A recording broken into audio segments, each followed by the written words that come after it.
So I've been addicted to Attack on Titan for a couple months. I've talked about it from time to time in my videos, but I really wanted to give this series a video of its own.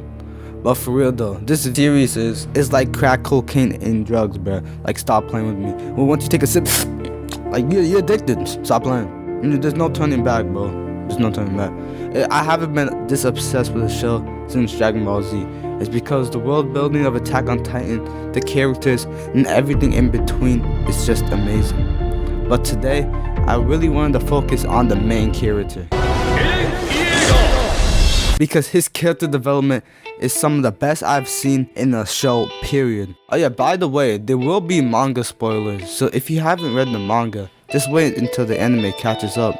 Or go read the fucking manga. Or you can just be like, F it, I just want to be spoiled anyways, and that's cool too. So this video will pinpoint the important character moments for Eren Yeager. And before you feel inclined to share your correct opinions in the comments below, this is just my opinion of how Eren developed from this typical shonen protagonist to define himself as some of the best character development it has in anime history. So let's keep moving forward into your curiosity is the sword.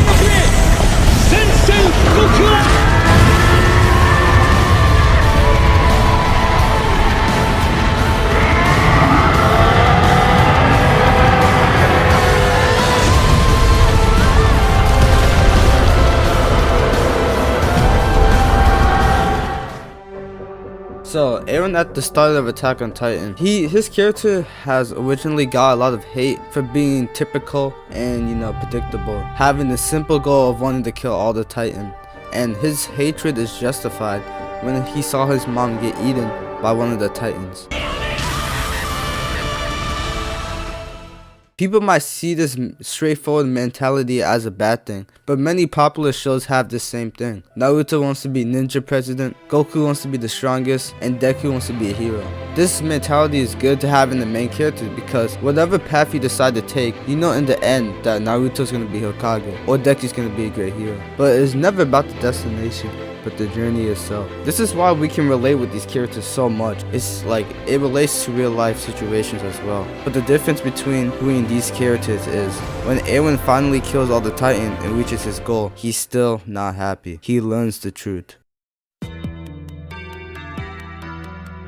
So for me, I believe that character moments is when he actually fights against Rainer for the first time. This is important for him because during season 1, he fights against Annie twice, right? And he uses anger as a source for his strength, and that would result in a loss on both sides. But if it wasn't for the help of his comrade, he would have lost the second fight too, and she would have been able to escape. He also learns to listen to his comrades and take their advice during the fight as well. So this is actually huge from him because Eren is typically known to be a suicidal and just does things off of his mind with no reasoning at all. So the fact that he was able to analyze this fight and get the upper hand by using the techniques that Annie showed him really marks a point in his character. So this moment is actually extremely important for his character because this is when he realizes that the Reese family was murdered by his father and that he stole their powers and gave it to him. Not only does Eren realize that his father committed a sin by mass murdering children for no apparent reason, and he also realized that his powers were special, not him. This whole time, he always believed that he was the hope for humanity and that he was the someone special. So all the people that died for him, it was just natural because he was the special person, like he was the only one who could do it. He's not. So that's why he was calling out to everyone. He's like the Levi squad, people during the Tross battle, people that died for him when he was trying to carry the boulder. Yeah, he was at like the lowest mental state he has ever been. And during the Rod fight, he started punching himself in the face. He's like, I need to get this weakness out of me, you know what I'm saying? Like, so this is also crazy because he wants Historia to eat him, and for someone who was so motivated, so fixated on trying to kill all the Titans and save humanity, it's crazy how he just wants to die right here. But Historia questions the history behind the people and why they didn't stop it when they have the Founding Titan, which is pretty much the hacks. You just do everything, like you can do whatever you want to. So she rejects her father. Eren gets to live on, but he's still super depressed, the lowest mental state he has ever been. And that's why this moment is so important for him.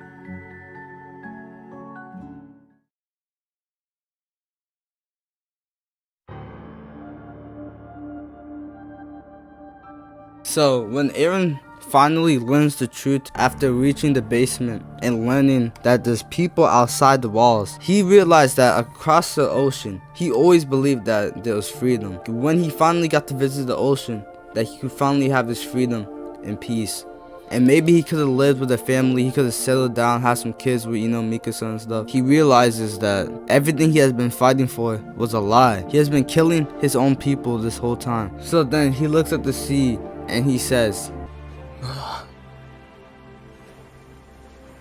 向こうにいる敵全部殺せば俺たち自由になれるのか? And this is insane for him, because this whole time we've been talking about the ocean since season 1. This has been Eren's motivation to fight. He says, I don't know, but when I think about the outside world, strength flows inside of me. The fact that he isn't overjoyed like Armin, Mikasa, John, Connie, and Sasha, even Levi and Hanji was somewhat surprised.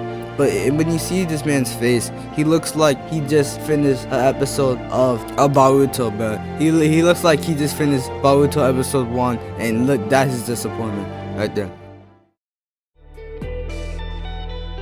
Now this has to be my favorite version of Eren, bro. The Eren at Marley, or Hobo Eren is what the fandom refers to him as. But dude, this Eren, he's just so calm and destructive, and he will do whatever it takes to reach his freedom. He keeps moving forward until his enemies are destroyed, bro. So when he finally talks to Reiner in the basement, he's not the same mad kid that only uses anger as a source. But he understands why Reiner smashed the wall that day, on that fateful day. He understands that his enemies aren't just some mindless monsters, but humans. Humans that have their own goal, family, loved ones, and lives. He understands that he's killing people just like Reiner on that day. He has no other choice. So when Reiner brings up the conversation they had on the tree, Eren just straight up says, "Oh, I said that, ho? Well, forget it," you know what I'm saying? Like, we were just kids, we didn't know anything. Saying that they were brainwashed into breaking the wall that day. And can you really blame Marley for brainwashing these kids? Because they viewed the world as monsters capable of eating their own kind. And they're not wrong. The Eldian Empire did take over Marley and eat their people. So the fact that they're getting viewed as monsters is not wrong by Marley. So there's really no evil side in this. And Eren says to Reiner that he didn't have a choice on that day either. But the thing is, the reason why Reiner breaks down is because he did have a choice that day. He could have abandoned the mission and go home. And it's like what Eren said in chapter 97. I did some thinking the last few days in this facility. How did it turn out like this? My mind and body are exhausted. My freedom has been taken away from me. I feel like I'm losing my identity. If everyone knew they would turn out like this, no one will ever go to war. But everyone has something that's pushing them to take that step forward into hell. For most people, it's not of their own will. They are forced to it by the circumstances around them. But for those who push themselves into it, the hell they see is different from the rest of us. They see something beyond that hell. It might be hope. It might be even another hell. You will never know. If you're not the one who's continuing to take that path, you will never know. The only ones who do know are the ones who keep moving forward. Eren chose to go straight into hell when he wanted to join the Survey Corps to get his freedom outside the walls. And Reiner chose to go straight into hell in order to become a hero and free the world from the demons inside the walls. Eren completely understands Reiner in this situation. And during his battle with the Warhammer Titan, he's at such a calm state of mind. Remember when he used anger to fight with Annie and he got destroyed? Well, this one, he's seconds away from death, but he still watches the situation carefully, and he figures out the next course of actions, even when the situation does not look good for him. This fight is honestly so insane because we've never seen Eren so calm yet dominant. And it's only when he's on the airship and finds out that Sasha has died. This is when he reverses his old self for some time. He's really in pain because he really cares for Sasha.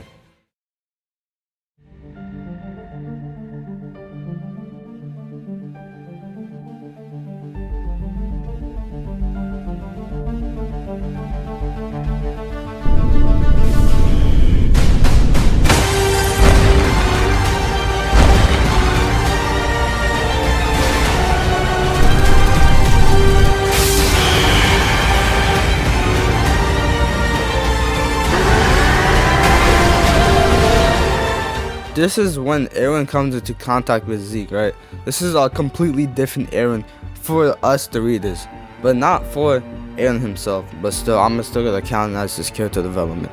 So when he finally goes to the Titan realm and meets the founder Ymir, we realize that Eren has been controlling all the events that has been leading up to this point, bruh. Like, it's crazy, bruh. So the Attack Titan has the abilities to see in the future, right? As we saw in season 3, when Eren Kruger, he was like, if you want to save Mikasa and Armin, you must continue this mission, even though Mikasa and Armin didn't even exist back then. So Grisha was like, what the hell? Who's that hoe? And he's like, I don't even know, bruh. Whose memories are these? And it was just Eren sending memories to him. Like, this is crazy.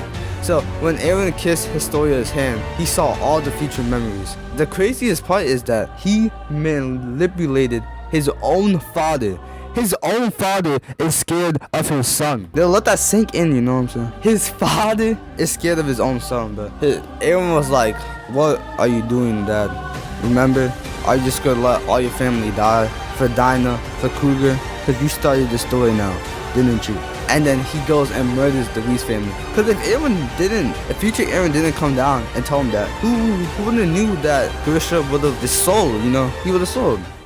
So what I actually found crazy is that when Eren was suffering because he learns the sins of his father, well, it's actually like Eren convinced Grisha to kill the family for Eren's suffering. So Eren is actually suffering because of himself. This has to be one of the biggest Uno reverse cards in the series. He literally made the story himself. This is where the title of the video comes into play. Eren is the author of Attack on Titan. So he went from wanting to get freedom outside the walls, and now he's going to destroy the whole world to end the cycle of hatred. So Eren decides to put all the burdens on his shoulders and kill millions of people just to keep the island safe. And to some, he's a hero. To many, he's a villain. But no, he's Eren Yeager. He keeps moving forward until his enemies are destroyed. The cycle of hatred, the cycle that Eren tries to break, is through violence. Unlike Armin. Armin wants to talk it out because he realized that he befriended some of the Marlians. So he said that if he had time just to talk it out, then everything would be cool again. But we don't have time. The curse of Ymir has 13 years. So Eren just wants to kill everyone outside the walls. So he starts to rumbling and he only moves forward. That's it. And it's crazy because in season 3, Kenny states that everyone is a slave to something. But for Eren is actually a slave to freedom. That may not make sense, but hear me out. So when his friends are discussing on the ships, saying that how will we kill Eren?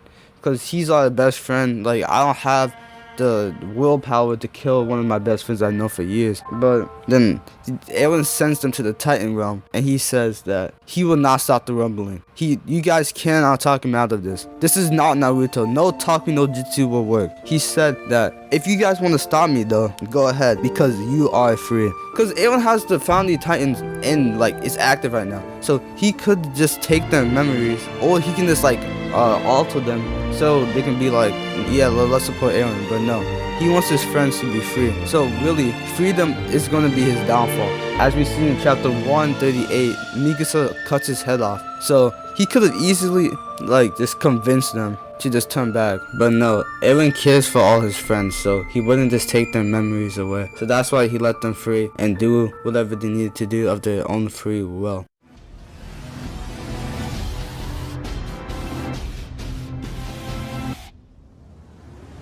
Eren is honestly such a tragic character. So this is the Eren that starts the rumbling, and this is honestly such a tragic moment for his whole character, because Eren doesn't want to commit mass genocide. Who would want to bear the burden of doing something that's just so insane? It's like Reiner said himself. He said that I couldn't bear the burden of mass genocide, and I doubt that Eren could too. That's why it's our duty to stop. And yeah, he actually talked to Armin and Mikasa and everyone else on the ship. He was saying that there's no reason to talk to me anymore, that I'm going to destroy the world. No one is able to stop me, because the Attack Titan always moves forward in the seek for freedom. Just like Eren Kruger said, this Titan has always moved on and seeked freedom. Its name is 進撃の巨人 So honestly, in chapter 31, this has to be the most insane moment, honestly, for me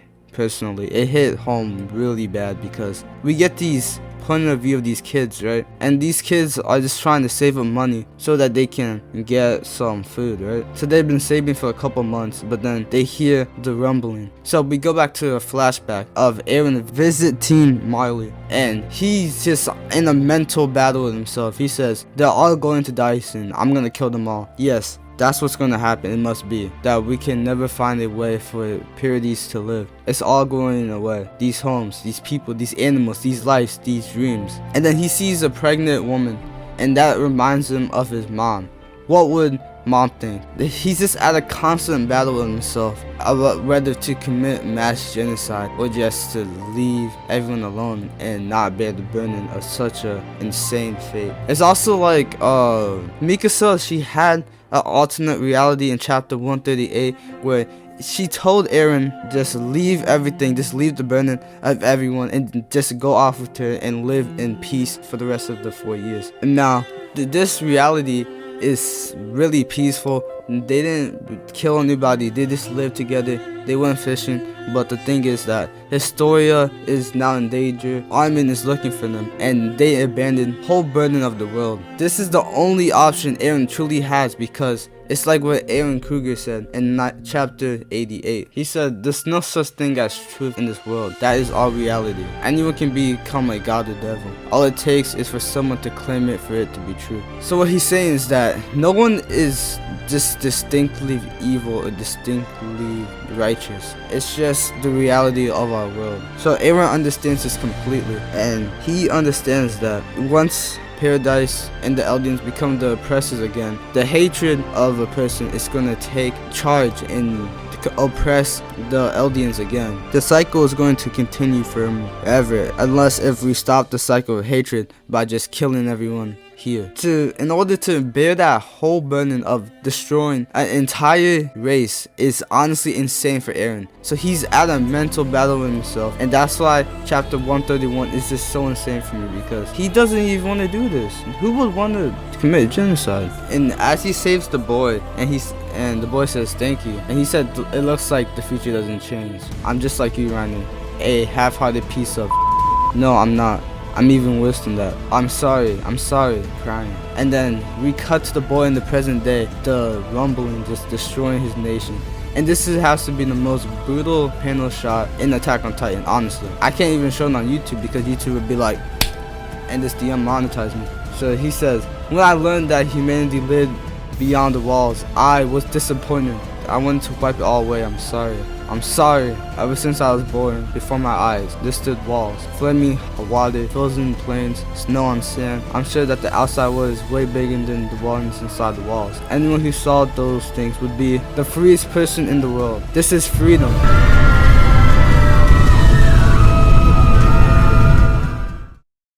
So Eren has to be the most tragic character in Attack on Titan, and that's what makes Eren so insane and such a fantastic character. The fact that he was able to go from a simple kid wanting to destroy all the Titans into such a tragic and just insane protagonist that's able to manipulate the whole events of the whole series, and he was able to convince himself to commit mass genocide in order to save the people from being the oppressed again. It's honestly a commitment to why Eren has to be one of the most impressive characters in manga history. There's no protagonist that goes through this change that you can find in anime easily. Attack on Titan has to be truly one of the most fantastic animes you can ever find. The next a show that's going to be like an Attack on Titan may not exist for another decade or two. So we have to take appreciation to Hajime Isayama and everyone who worked on the project, with Studio, Mappa, and everyone.